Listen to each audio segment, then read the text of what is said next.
Evergreen Estates was a picture-perfect neighborhood, gated, pristine, and controlled by a powerful homeowners association. Mark Reynolds sat at the top, the self-appointed king of his little domain. To him, the HOA wasn't just an organization, it was his kingdom.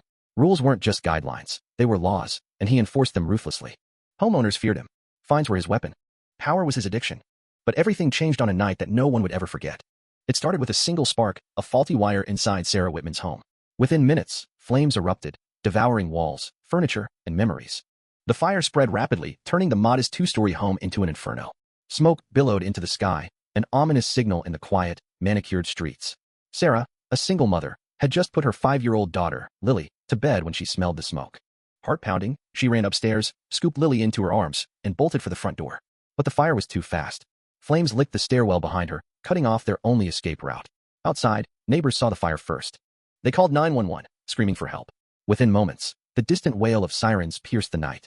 A fire truck came racing toward the front gates of Evergreen Estates, its red lights flashing, a team of firefighters ready to battle the blaze. But they couldn't get in. The gate was locked, and only the HOA could open it. The firefighters honked, flashed their lights, radioed for access. Nothing. Each wasted second allowed the fire to grow, and inside the house, Sarah's desperate screams echoed. Then, from the clubhouse, Mark Reynolds emerged. Dressed in his usual crisp polo shirt, clipboard in hand, he walked toward the gate with calculated indifference. The head firefighter, a burly man with soot-streaked gear, rushed up. "Open the gate," he barked. "There's a fire. People are trapped inside." Mark adjusted his glasses, feigning concern. "I understand, but this homeowner has unpaid fines." The firefighter's jaw clenched. "Are you kidding me? There are lives at stake." Mark shrugged, unmoved. "Rules are rules." The neighborhood erupted. Some shouted at Mark. Others begged, but he refused to budge. Behind him, HOA security guards stood at the ready, prepared to enforce his decree. Sarah's screams cut through the night. The fire had reached the second floor. One of the firefighters pulled out a fire axe, ready to smash through the gate. Mark stepped in front of him. "If you damage HOA property," he sneered, "I'll have you arrested for destruction of private property." More sirens approached. Police backup had arrived. But instead of helping, Officer Todd Michaels, a close friend of Mark, sided with the HOA. "I believe the HOA has the legal right to enforce its rules," Todd said with a smirk. The crowd erupted in disbelief. Firefighters fumed. The clock was ticking. Then, a loud roar filled the air. James Carter, a former firefighter and homeowner, gunned his pickup truck straight into the gate. Crash. Twisted metal flew as the barrier collapsed. Without hesitation, the fire truck surged forward, its crew racing toward the inferno. Mark screamed in outrage, threatening lawsuits, fines, and arrests. But no one listened anymore. Flames had already consumed half of Sarah's home. James Carter, the man who had obliterated the gate, stepped out, chest heaving with adrenaline. Mark turned to his security guards. "Arrest him. That's the destruction of property." James didn't flinch. He locked eyes with Mark and growled, "You nearly killed a woman and her child over a damn fine." Before Mark could respond, a piercing scream came from the house. The firefighters had reached Sarah and Lily, pulling them from the burning wreckage. Sarah collapsed on the grass, coughing violently as paramedics swarmed in. Lily clung to her, sobbing in fear. The crowd erupted in cheers. Neighbors hugged, relief washing over them. But the battle wasn't over. Within hours, the Evergreen Estates HOA boardroom turned into a battlefield. James Carter, Sarah Whitman, and over a dozen homeowners filed formal complaints against Mark Reynolds. The local news station caught wind of the incident, broadcasting footage of the fire, the blocked fire truck, and Mark's smug refusal to open the gate. The video went viral. News anchors ripped Mark apart on live television. Public outrage exploded. The mayor's office issued a statement condemning the HOA's actions. Then came the lawsuits.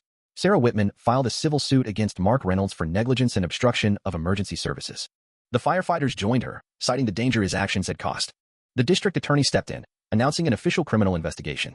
Mark's reign of power was crumbling, and for the first time in years, Evergreen Estates was fighting back. As the news of Mark's actions spread, homeowners in Evergreen Estates finally reached their breaking point.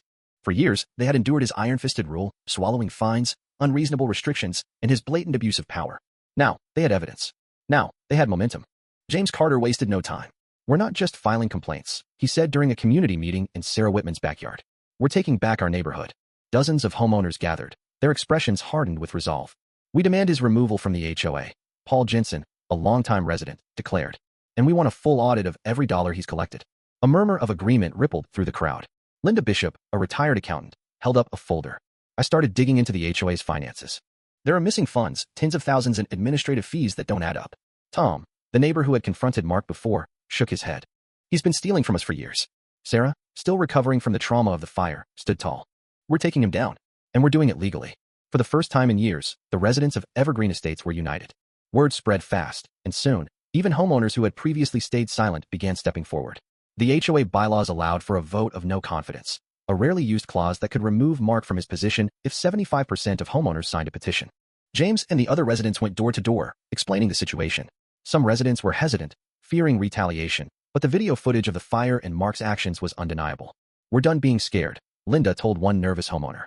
"We're taking back our community." Within 48 hours, they had enough signatures. It was time for a showdown. The next HOA meeting was held in the clubhouse, but this time, it was packed. Homeowners filled every seat, their eyes burning with anger and determination. Mark sat at the head of the table, still trying to hold on to his power. "This meeting is for board members only," he sneered. James threw the petition onto the table. "We have the signatures. You're out." Mark paled as he scanned the list of names. It was over. Linda stepped forward, holding up the financial records. "We also have proof that you've been embezzling HOA funds." The room erupted in outrage. "You've stolen from us. You let Sarah's house burn while you sat behind your damn gate." Mark stood, slamming his hands on the table. "You think you can just take this from me?" His voice cracked with desperation. "I built this HOA. I made this neighborhood what it is." James crossed his arms. "No, Mark. We made this neighborhood.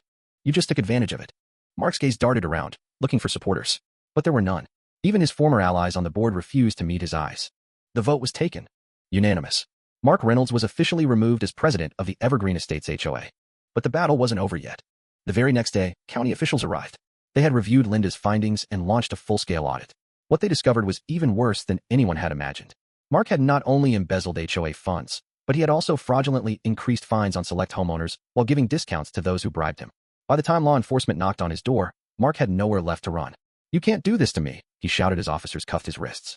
"I'm the president of the HOA." One of the officers smirked. "Not anymore."